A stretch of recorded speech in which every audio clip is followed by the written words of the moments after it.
না, বউ বাচ্চা নেই, আমি বিয়ে করিনি। এটা ভাবেই লাগে আমার, বিয়ে করি না রে ভাই। খুব কষ্ট করে মানুষ করছি, তখন পরিচয় দিতেছ না আমরা। হঠাৎই পরিবার নিয়ে বিতর্কের কেন্দ্রবিন্দুতে জনপ্রিয় কন্টেন্ট ক্রিয়েটর রিপন মিয়া। সম্প্রতি একটি টেলিভিশন চ্যানেলের অনুসন্ধানী প্রতিবেদনে প্রকাশ পায় রিপনের গোপন বিয়ে ও 2 সন্তানের খবর। তবে এই অভিযোগের জবাবে রিপন নিজেই জানিয়েছেন চাঞ্চল্যকর দাবি, যাকে সবাই তার স্ত্রী বলছে তিনি নাকি আসলে তার ভাবি। শুধু তাই নয়, নিজের বাবা মা গরিব বলে তাদের পরিচয় দিতে চান না, এমনটিও জানিয়েছেন রিপনের বাবা মা। সামাজিক মাধ্যমে রিপন ভিডিও নামে পরিচিত এই নির্মাতা নিজেকে এখনো অবিবাহিত বলেই দাবি করে আসছেন, কিন্তু গ্রামের বাড়িতে তার মা বাবা নিশ্চিত করেছেন বহু আগেই পারিবারিকভাবে রিপনের বিয়ে হয়েছে, রয়েছে এক ছেলে ও এক মেয়ে।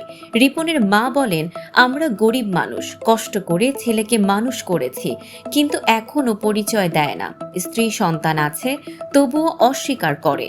বাবা জানান, প্রথম দিকে তিনি ছেলেকে ভিডিও বানাতে সাহায্য করতেন, কিন্তু এখন রিপন আর তাদের খোঁজ রাখেন না। তার মা অভিযোগ করে বলেন, খুব কষ্ট করে মানুষ করছি, কিন্তু এখন পরিচয় দেয় না। আমরা গরিব, পরিচয় দিলে যদি ওর মান সম্মান না থাকে।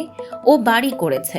রিপনের মায়ের দাবি, জনপ্রিয়তা পাওয়ার পর পুরনো ভাঙা ঘর ছেড়ে স্ত্রী সন্তান নিয়ে পাকা বাড়িতে উঠেছেন রিপন, তবে বাবা মাকে সেই ঘরে জায়গা দেননি, এমনকি নিয়মিত ভরণ পোষণও দেন না। অন্যদিকে প্রতিবেদনে নিজের অবস্থান জানাতে গিয়ে রিপন বলেন, ওটা ভাবি লাগে আমার, বিয়ে করি নাই রে ভাই, সহজ কথা আপনি বোঝেন না কেন। প্রতিবেদন প্রচারের পরদিন নিজের ভেরিফাইড ফেসবুক পেজে সাংবাদিকদের বিরুদ্ধে ক্ষোভ প্রকাশ করেন রিপন। তার অভিযোগ, অনুমতি ছাড়াই বাড়িতে ঢুকে পরিবারের ভিডিও করা হয়েছে। উল্লেখ্য, কয়েক বছর আগে ছোট ভিডিও বানানো শুরু করলেও সম্প্রতি হঠাৎ করেই ভাইরাল হয়ে ওঠেন রিপন মিয়া।